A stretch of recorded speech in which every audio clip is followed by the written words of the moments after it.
Olá, o programa Intimidade de hoje com psicólogo e mestre em Educação, Cultura e Sociedade, Douglas Amorim, está no ar. Seja muito bem-vindo.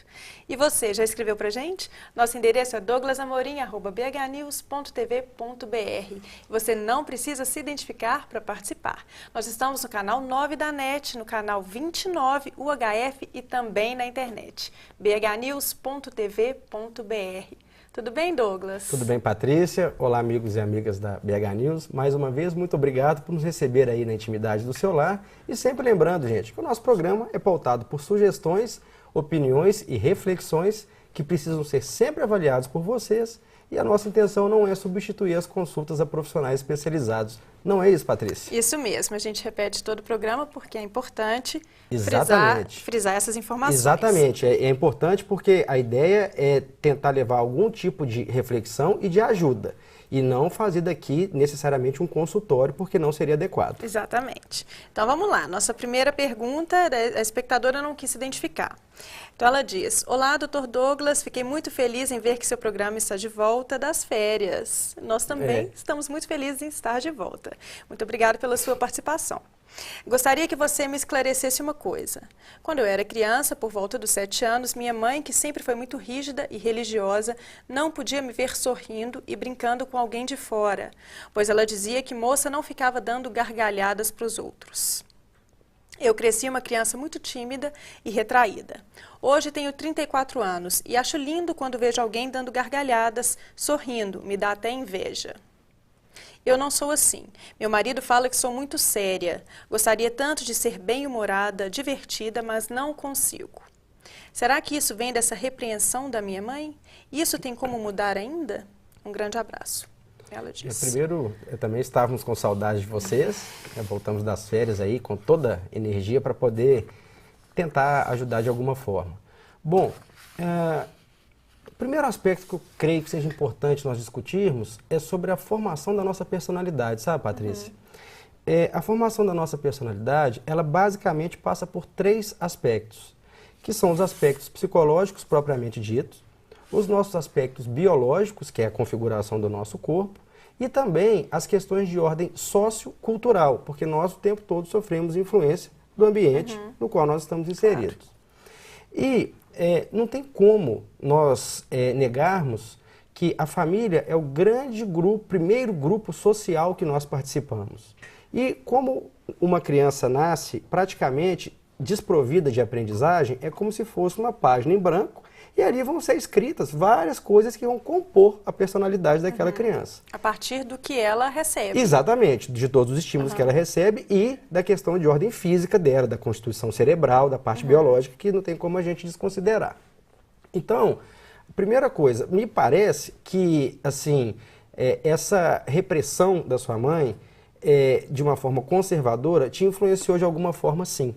Sobretudo nessa idade mais tenra, a qual ela colocou assim, uma concepção conservadora dela ser proibida de sorrir.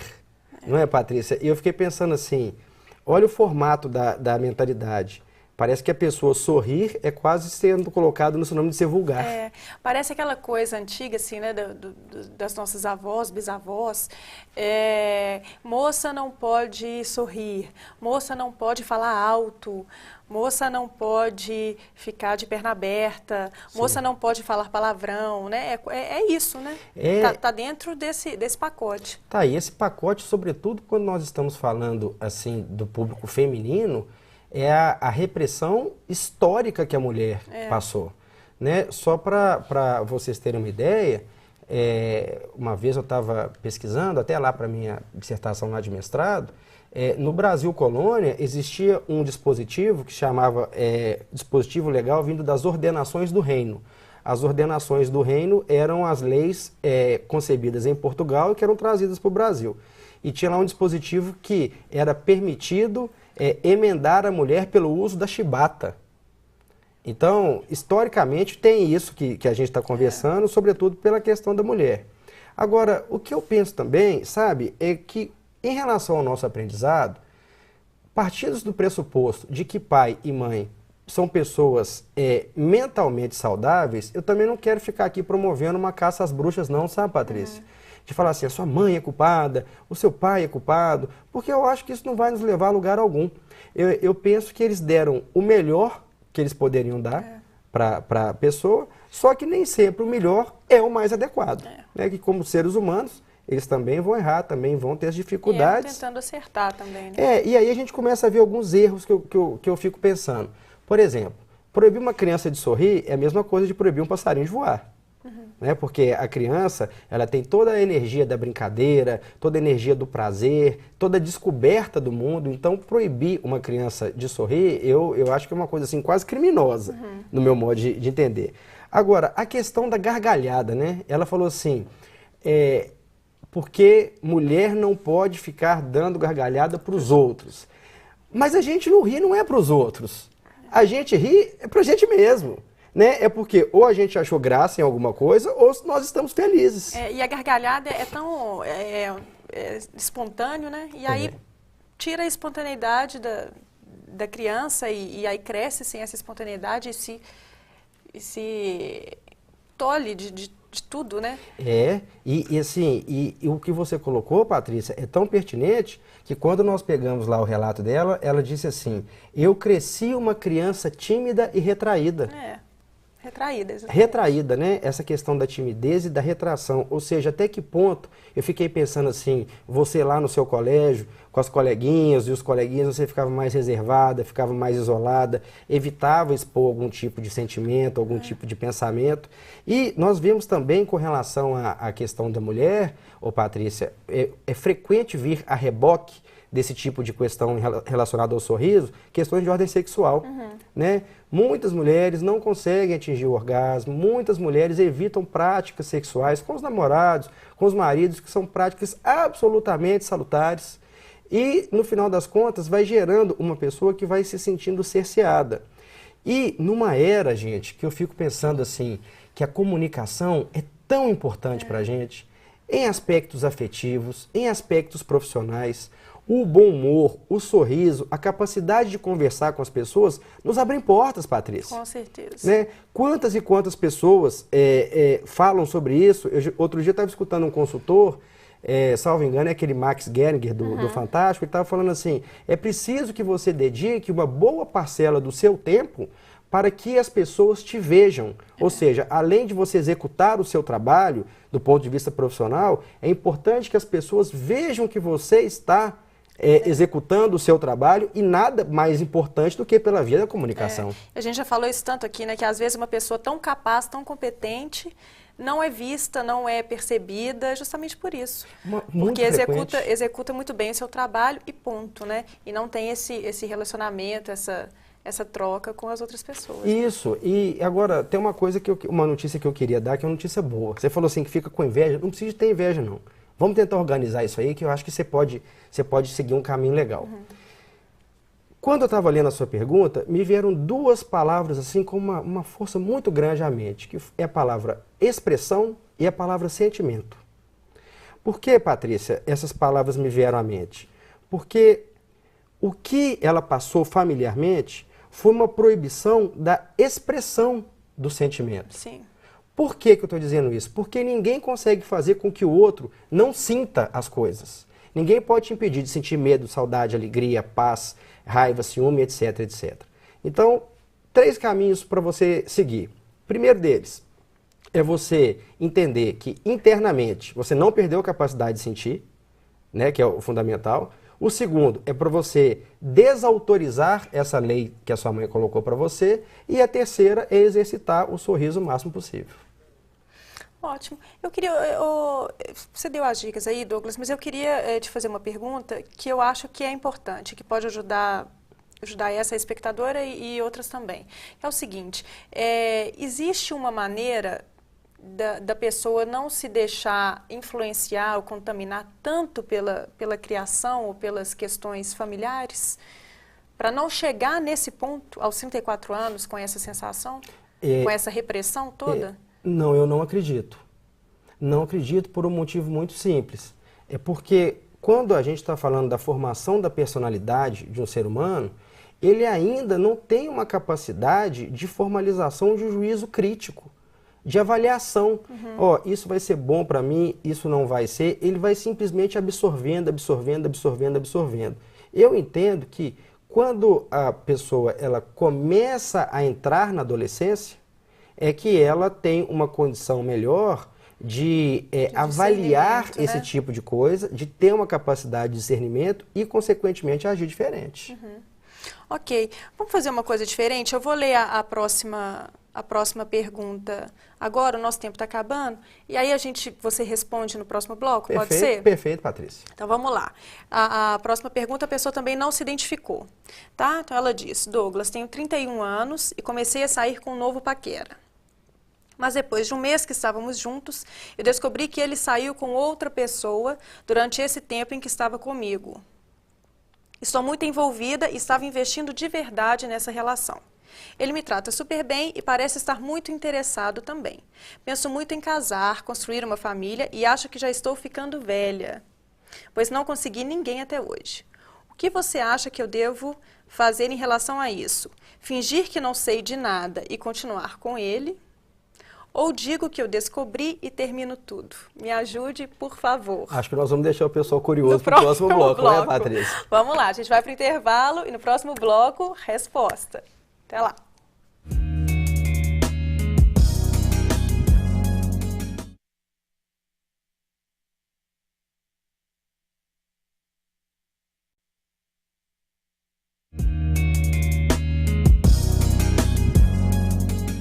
Estamos de volta e antes de responder a pergunta que a gente leu no bloco passado, como prometido, a gente tem um recadinho para os nossos telespectadores. Isso aí, Patrícia. É o seguinte, a Clínica Odontológica doutora Regina Bregalda presta serviços de qualidade, com respeito, responsabilidade e comprometimento.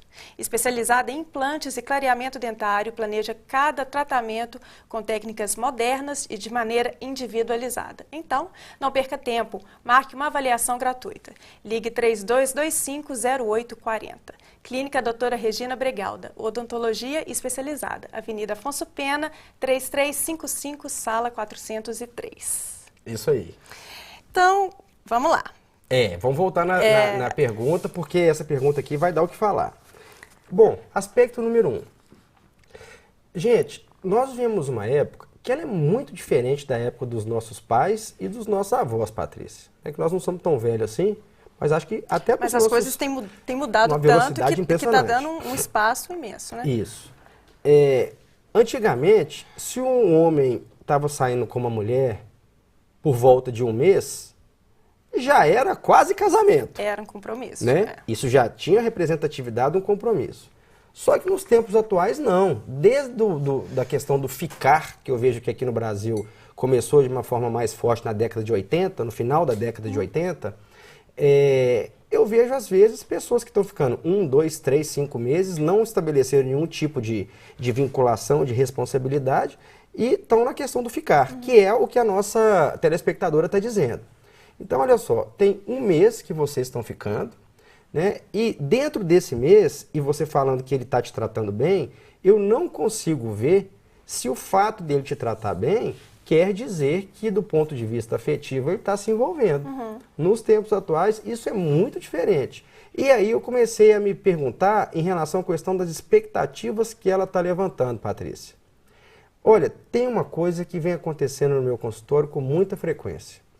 São as mulheres de 30 anos que não se casaram ou não tiveram filhos nessa faixa etária, de 30 anos para frente. Então, por mais que a mulher tenha evoluído e ganhe o seu dinheiro, e profissionalmente está bem sucedida, e politicamente, socialmente, culturalmente, etc., eu ainda vejo as mulheres com um mal-estar muito grande nesse aspecto.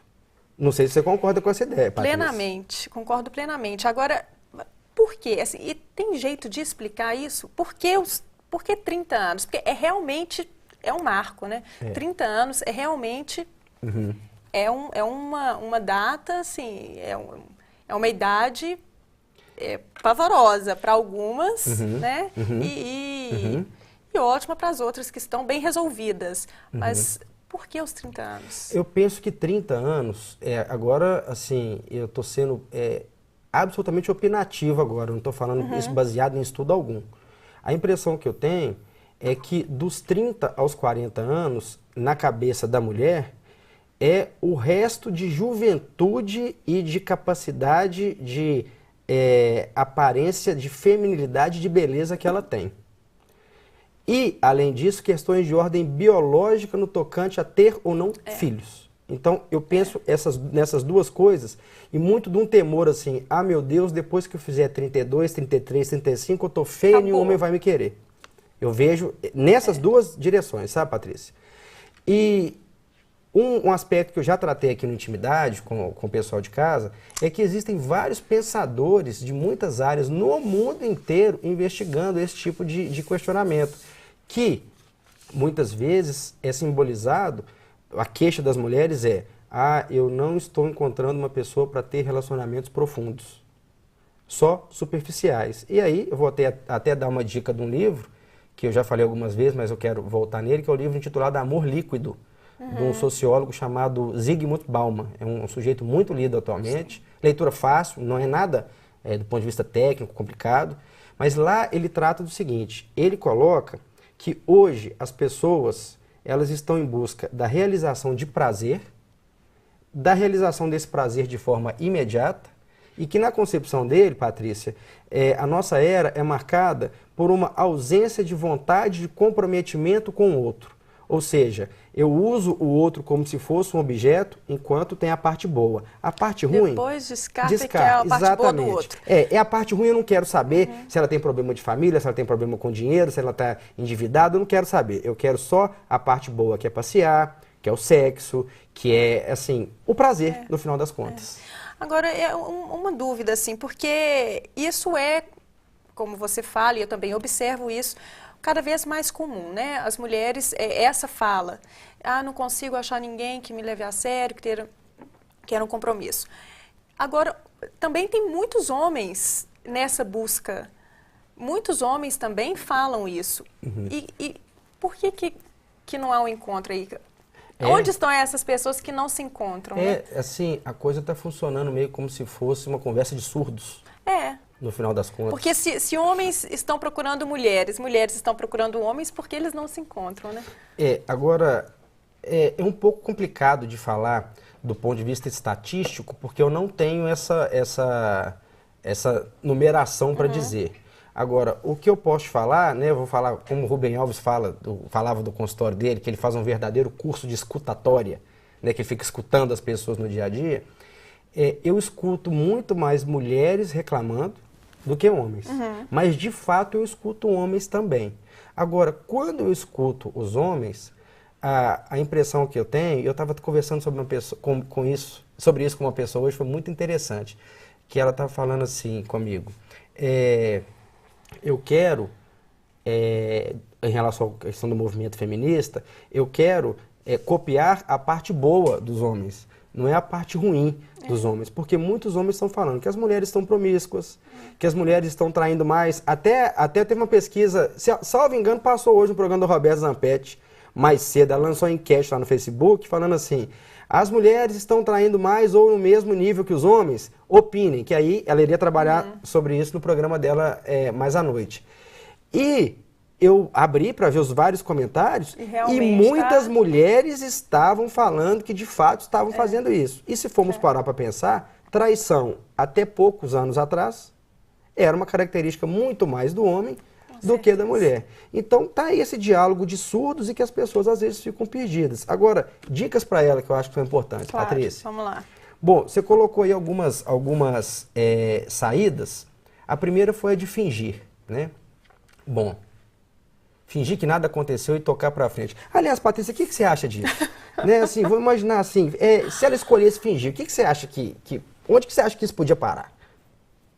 Eu acho que já ia... Não, é tão complicado, Douglas. Eu acho que já ia começar um relacionamento, que é o que ela pretende, ter um relacionamento sério com ele, um compromisso. Já ia começar na mentira. E eu acho que ela ia ficar sempre com a pulga atrás da orelha. Exatamente. Sempre. Exatamente, porque você imagina se de repente a coisa estiver caminhando para a configuração do relacionamento afetivo. Você vai sempre ficar com a sombra da dúvida pairando ao seu redor. o tempo todo. Então, fingir não ser uma boa saída. E outra coisa que eu acho também, aproveita que está no início, tem um mês só, e fala, assim, né, questiona, sei lá, quem que é a pessoa, se foi uma vez só, tá, o mas que calma. aconteceu. Não, calma, que nós vamos chegar lá. Também não é, esse negócio não é simples desse jeito, não. Porque pode ter muita coisa importante em jogo. Então, calma, então vamos falar da segunda coisa agora. A primeira ela colocou terminar, fingir. A segunda, ela falou terminar.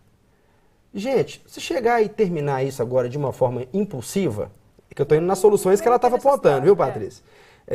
Eu penso que, geralmente, quando nós temos condutas impulsivas, a tendência de gerar arrependimento é grande. Então, sempre é melhor a gente pensar para depois agir. Não agir para depois pensar e se arrepender. Agora, chegando na esfera que você, Patrícia, estava propondo. Conversar. Mas conversar como? Tem um jeito certo de conversar sobre isso. Não, por quê? Perguntar. Tem que conversar. Amigavelmente. Mas é o seguinte. Não é tirar satisfação nem nada. Mas você está muito tranquila aqui conversando isso comigo e ela está falando lá assim, parece que tô velha, não achei ninguém até hoje. Ou seja, nós estamos falando de uma pessoa que está em conflito. Tá em conflito. Então, essa conversa, primeira coisa, você não pode chegar e falar assim, qual é a sua, você quer casar comigo? Mas não foi eu já isso que eu quero ter sugeri, filho? não, eu sei, de Deus. eu sei, Patrícia, eu sei que você não sugeriu isso não. Você já quer casar comigo? Eu quero ter filho com você? Porque às vezes o cara pode estar num outro rumo, num outro ritmo. Quero ter filho? Tô ficando velha? Eu tô ficando velha? Pelo amor de Deus. A segunda coisa, eu acho que você falar da sua proposta de vida, que não é ficar com um aqui, outro ali, e que você está desenvolvendo um afeto por ele, para mim é o caminho mais adequado de ser colocado. E aí ele vai se posicionar, se é isso que ele quer ou não. Exatamente. Então, para mim, isso é, assim, colocar em pratos limpos, e inclusive... Para mim, tem um último aspecto nessa resposta. É saber quem é essa mulher. Você sabe por quê? Se for uma ex-namorada de algo mal resolvido... Aí é problemático. Aí é problemático. Então, esses são os direcionamentos que eu acho mais coerentes para ela. Ok. Então tá, vamos ler para a próxima pergunta. Nosso tempo está curtinho. É o seguinte, é da Jéssica da Pampulha. Tá? A próxima. Douglas, namoro há pouco mais de 6 meses. Estava indo tudo bem até que do nada, de repente, meu namorado esfriou comigo. Totalmente. Foi se afastando de mim e hoje estamos quase que como 2 estranhos. Não terminamos, mas também continuar desse jeito não faz o menor sentido. E principalmente porque eu nem sei o que aconteceu. A atitude dele é normal? O que eu faço para reverter isso? Não é normal não, ué.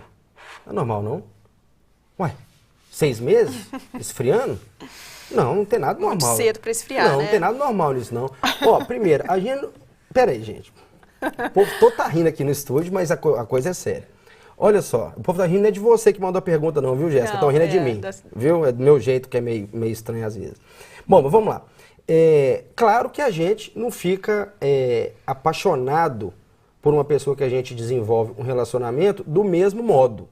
Ou seja, a tendência no início de um relacionamento é ser muito mais intenso do que com o passar dos anos. 5, 10, 15, 20 anos, vamos encarar a realidade. Não é a mesma coisa. Não estou dizendo que é pior, não. Só é diferente. Agora, com 6 meses esfriar, não está normal, não está adequado. Porque com 6 meses a gente quer ficar com o outro, a gente quer beijar o outro, a gente quer ter relação com o outro, a gente sente prazer em estar com o outro o tempo todo, e não é para ficar desse jeito. Certeza. E aí eu fiquei pensando assim, em 4 coisas para falar para a Jéssica que podem ser os motivos que estão fazendo com que ele haja dessa forma. Então vamos lá.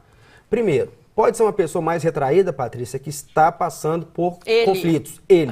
Por conflitos familiares, profissionais, financeiros, e de repente a vida está meio ruim e aí, consequentemente, ele também não está muito bem dentro da relação. Primeira hipótese que eu pensei. Sim. Né? Segunda hipótese, ele pode estar esfriando porque o afeto pode estar diminuindo. Gente, isso acontece. As pessoas podem gostar de uma das outras, por exemplo, 5, 10, 20 anos, e inesperadamente o afeto sumir. Pode, porque o nosso psiquismo é extremamente complexo, isso pode estar acontecendo. Terceira possibilidade, pode ser um comportamento imaturo dele, pode ser uma pessoa que esteja assim nessa linha. E quarto, que eu acho que é muito perigoso e que, por incrível que pareça, acontece com muita frequência. Às vezes, Patrícia, ele já está insatisfeito com a relação, não tem coragem de pegar e terminar a relação com a pessoa para não ficar com esse ônus nas costas. Do tipo, não foi responsabilidade minha. Você acha que ele pode ter arrependido de ter começado um namoro? Eu tenho amigas que já me relataram isso. Foram pedidas em namoro pouco tempo depois, até dias depois, a pessoa falou, me desculpa, eu me precipitei, não quero namorar mais. É possível. Isso acontece. Mas é claro que sim. Ô, gente, nós podemos enganar. A gente pode errar. E não quer dizer que a pessoa estava agindo de má fé naquela hora, não. De repente, naquele momento, ela estava até querendo que desse certo. Mas no momento em que ela reavaliou, repensou, concluiu que não era isso. Então, para variar, né, ô Jéssica, conversar, mas com muito cuidado, porque você colocou assim, o que eu faço para reverter isso? Nós não sabemos se você vai reverter isso, não.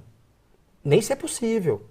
Então, a grande questão é conversar, dizer sobre isso que você está sentindo, perguntar sobre o que ele está esperando dessa relação com você, se a sua percepção está adequada e a partir disso vocês definirem, ficarem juntos ou não. Porque você já pensou, de repente leva a história por 6 meses, 1 ano, 1 ano e meio, não, aí desse 2. jeito, se com 6 meses está assim, com 1 ano vai estar como? E por incrível que pareça, Patrícia, acontece. As pessoas, às vezes, elas têm uma capacidade muito grande de se adaptarem a situações sofridas e permanecerem nelas. Às vezes, assim, é até surpreendente, mas não é raro.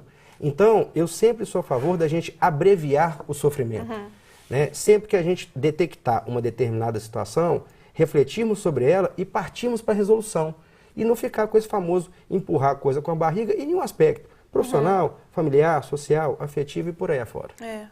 É isso aí. Então, o programa de hoje fica por aqui. Nós esperamos o seu e-mail com dúvidas e histórias de vida. Escreva pra gente. douglasamorim@bhnews.tv.br. Lembrando que não é necessário se identificar para participar. Uma ótima semana para você. Tchau. E lembrando sempre que a intimidade é feita para vocês, mas fundamentalmente por vocês. Estamos esperando as suas dúvidas, suas histórias de vida. Pode mandar para a gente através do Facebook, pode curtir a página do Facebook no Intimidade, pode mandar através do e-mail sem se identificar. Só eu tenho acesso às perguntas que chegam, não precisa de achar que outras pessoas vão violar a sua intimidade, não é verdade? E eu espero o seu e-mail e na próxima quarta, 21h30, estaremos juntos aqui na nossa querida BH News. Um abraço e até lá!